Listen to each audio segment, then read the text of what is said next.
What's up, you guys? It's Shaman Miami here, back with another grief support tip. So, come on, let's just jump into it. I have some notes here, so I am going to be referring to my notes. I do a lot of research throughout the day. So, I'm excited to talk about this. And I wanted to talk about how to move through the grief experience or the grief process. Now, in a previous post, I talked about the 4F method, which is facing it, feeling it, forgiving it, and freeing it. Okay, yes, that is one technique and tool that you can utilize where you're having a grief experience or a reaction to some type of grief that you experience within your day. Well, there's also so many other tools as a shaman. There's releasing techniques. There's also just meditating and becoming one with yourself and feeling and facing and all of those things that we talked about in the 4F method. But there are other things that you can also do. One thing that I learned in my coaching career is to do something differently, and that changed my life, like boom, you know what I mean? Like that really was an eye-opener for me, which was learning to do the actual opposite of how I was feeling. So say for instance, if I'm feeling down on myself, I'm feeling a little depressed, I could be anxious, do the opposite of that. What are those things that you love to do? I often used to have these little notes all around my house, and I wish I had an example here for you today, but like in my office or in my restroom or next to my bed, I have a little sticky note to remind me of things that I love to do. Like first of all, just breathing, holding it,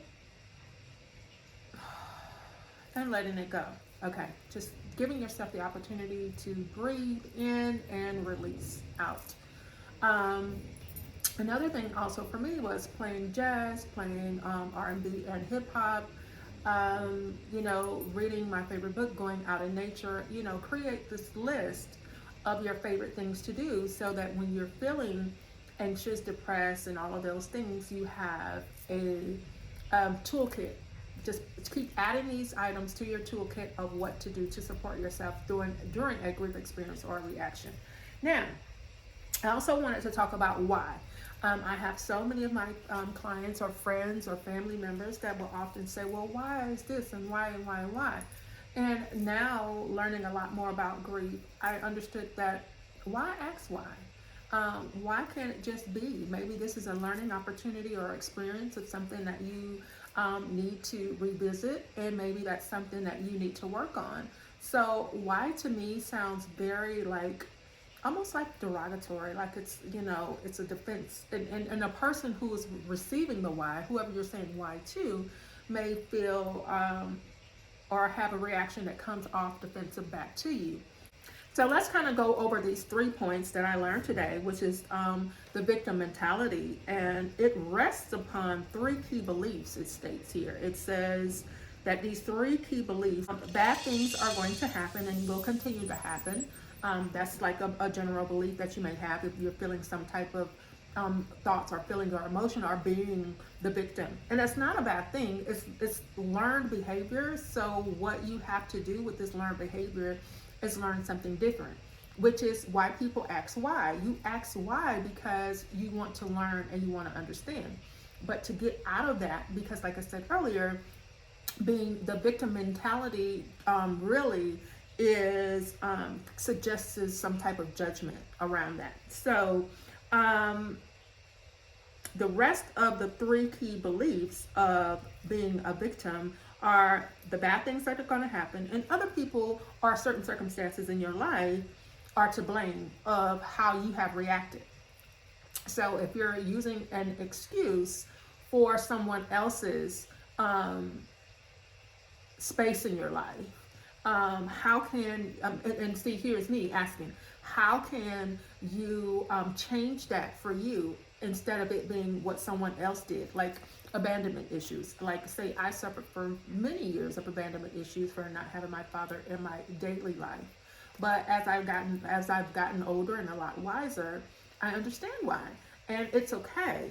But I've learned to love myself more. So that abandonment was that attachment that I didn't receive from him. So therefore I thought that there was no love for me, but I learned to love myself inward. Okay. And then the last one is any efforts to change will fail. So what's the point? So a lot of people say, so what's the point of this? So what is the point of this? The point is learning a lesson. So I think a lot of times when we are experiencing or we're triggered by others people's trauma, or we fall back into victimhood of, oh whoa, my life is this because of my parents, or because of my health, or because there are so many millennials coming in the world and I can't keep up. Whatever it is, I don't know. A lot of people deal with so many different pieces of their life where they make excuses because of other people. And I have done it before myself. So I'm saying all of this to say to you, try changing that word from why to how. And like I said, how do I move through my grief reaction or experience? And the universe will respond back to you. How can I change? Well, be ready for the test, because the testing in that is putting you in situations how to see if you're going to react the same or do something different on the journey. So I just wanted to drop that nugget on you guys today, hoping all is well, and stay in love and peace. Bye bye.